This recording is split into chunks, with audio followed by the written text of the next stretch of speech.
অর্থাৎ দৈর্ঘ্য হচ্ছে 50 মিটার, মানে এইটে হচ্ছে 50 মিটার। হ্যাঁ, 50 মিটার।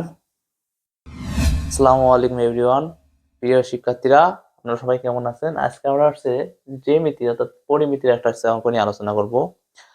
তো এখানে বলছে 50 মিটার দৈর্ঘ্য এবং 40 মিটার প্রস্থ একটি মাঠের মাঝ দিয়ে আড়াআড়ি ভাবে 3 মিটার চওড়া দুইটি রাস্তা আছে। রাস্তা দুটোর মোট ক্ষেত্রফল নির্ণয় করা। অর্থাৎ এটা যদি আমরা আয়তাকার একটা মাঠ বিবেচনা করি, অর্থাৎ এটা আয়তাকার মাঠ বিবেচনা করি এভাবে, এটা আয়তাকার মাঠ। হ্যাঁ, এটা একটা আয়তাকার মাঠ। তো এই মাঠের মাঝ দিয়ে হচ্ছে দুটো রাস্তা আছে, এই বরাবর একটা রাস্তা আসছে, এই বরাবর একটা রাস্তা। তো এই রাস্তার দেখো বলছে যে 50 মিটার দৈর্ঘ্য, অর্থাৎ দৈর্ঘ্য হচ্ছে 50 মিটার, মানে এইটে হচ্ছে 50 মিটার। হ্যাঁ, 50 মিটার। আর হচ্ছে প্রস্থ 40 মিটার, অর্থাৎ 40 মিটার, এই অংশটুকু হচ্ছে 40 মিটার। তো বলছে যে আড়াআড়ি ভাবে 3 মিটার চওড়া একটা রাস্তা আছে। এই যে রাস্তাটা, এই যে রাস্তা, এইটাও হবে 3 মিটার। এই এই যে রাস্তা, এইটুকু হবে 3 মিটার। আবার এই যে এখানে আছে, এটা হবে হচ্ছে 3 মিটার।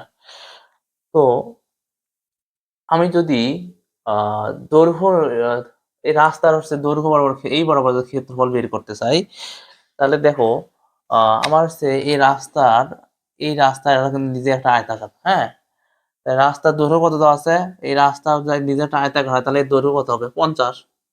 তাহলে দৈর্ঘ্য যদি 50 হয়, তাহলে এই রাস্তার প্রস্থ কতটুকু দেওয়া আছে? এই প্রস্থ দেওয়া আছে 3 মিটার। তাহলে দৈর্ঘ্য যদি 50 হয়, প্রস্থ যদি 3 হয়, তাহলে এই রাস্তা, আয়তাকার রাস্তার হচ্ছে ক্ষেত্রফল কত হবে? 3 50 হচ্ছে 150 মিটার। ঠিক আছে, এখন এটা গেল হচ্ছে দৈর্ঘ্য বরাবর। তারপর বলছে যে এই যে প্রস্থ বরাবর একটা আবার রাস্তা আছে। হ্যাঁ, এই রাস্তার এর প্রস্থ কতটুকু দেওয়া আছে? 40 মিটার। এই 40 মিটারের মধ্যে থেকে, আমাদের কিন্তু অলরেডি এই যে প্রস্থ যে 3 মিটার, এই অংশটুকু আমাদের কি আছে? অলরেডি চলে গেছে। তাহলে তোমার হচ্ছে প্রস্থ 40 মিটার আছে, সেই 40 মিটার থেকে যদি আমি 3 মিটার বাদ দিই, তাহলে আমার কতটুকু থাকে? তাহলে থাকে হচ্ছে 37 মিটার। তাহলে সে থাকে আমার হচ্ছে 37 মিটার যদি প্রস্থ হয়, তাহলে এই বরাবর হচ্ছে রাস্তার ক্ষেত্রফল কতটুকু হবে?